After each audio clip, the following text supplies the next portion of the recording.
USA Today reports truck convoy nearing nation's capital. Pentagon okays use of National Guard. Vaccination drive stalls as Omicron fades. COVID updates. As many as 700 National Guard are prepared to take posts across the nation's capital amid planned trucker protest convoys that organizers say could paralyze the city without entering it. Bob Bolis, a Pennsylvania truck driver, says he's leading the Freedom Convoy of trucks from Pennsylvania to Washington on Wednesday, but he told NBC4 in Washington that he has backed off immediate plans to gridlock the Capitol. We're not shutting the traffic down today. If we don't have a resolution from the government to the rights that they're taking from us, I will predict in the future it will get shut down. So you've got, there's this Pennsylvania convoy coming from the north. You've got the People's Convoy coming from California. I think Freedom Convoy is also California, right? Mm-hmm. Correct. And there's also one coming from Maryland. And the guy, he's running for governor in Maryland. He's also there. But like there's some like iffiness because like it's just one truck and his tires got slashed. And it's like so many things happen at one time. Interesting. So I think these protests are incredibly effective. Nay, Ian, I believe they may be the most effective we've seen in our lifetimes because I've seen many. And perhaps you could argue the George Floyd riots got a lot done for Black Lives Matter. Yeah, but those are riots, not protests. And we know the establishment has been defending and supporting these violent extremists. In terms of a protest, you look at what happened in Ottawa. Boy, did that generate press. It made the issue of border vaccines the #1 story, which is it's important. The squeaky wheel gets the grease, which is why nonviolent civil disobedience works. When you go out and you stage a disruptive protest, you'll get a slap on the wrist. You'll get arrested, and I think you should because you're crossing a line. But it's a line we say, okay, we get it. You wanted people to hear you. All of a sudden, the news says, hey, that disruption, it was because of this. So if you look at the Ottawa protests, how many people were talking about vaccine mandates on the border? Not a whole lot. The truckers get in their trucks, they drive to Ottawa, and all of a sudden for 3 or 4 weeks, one of the biggest stories internationally was this. Trudeau was forced to I don't think he was necessarily forced to. I don't think they needed to use emergency powers, but the mask slips. Now we can see you've got regular people saying this is fascism, this is martial law. It has exposed the despotism of this establishment, one grain of sand at a time.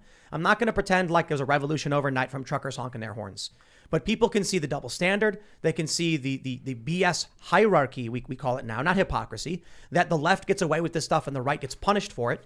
And you can see the lengths they're willing to go to maintain power. That's the main thing. Because, like, no one would have ever expected that Trudeau would just invoke a terrorism clause just like that, just to get a hold of how people are supporting these truckers.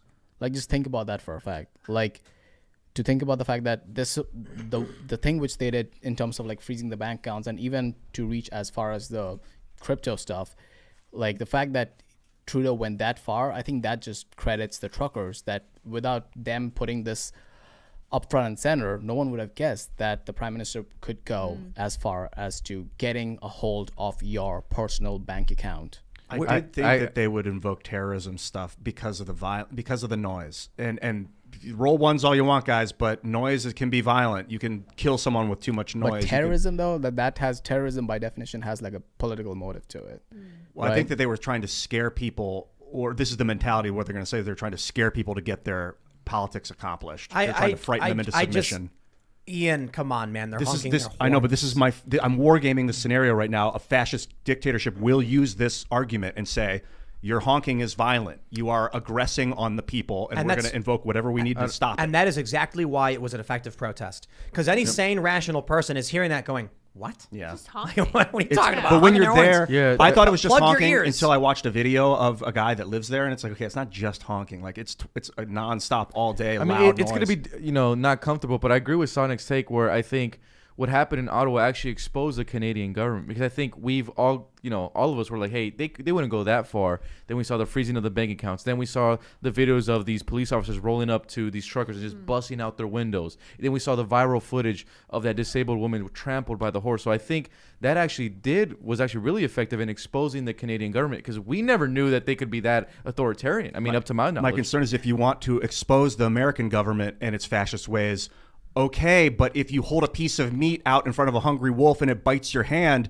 yeah, you exposed it for being the dumb idiot animal that it was. but what was the cost of the exposition? I don't need to sacrifice a bunch of truckers to prove that What do you mean, the sacrifice fascist truckers? dictatorship has taken over our government 100 years ago. What do you mean by sacrifice? I don't want to see people go to solitary to try and just to prove that Biden's in the hand of Klaus Schwab or some, like the Federal Reserve. It's so fascist. This whole system, we don't need to hurt I'd say ourselves to prove this right now. We need to fix it. Fascistic, I think, is the better word.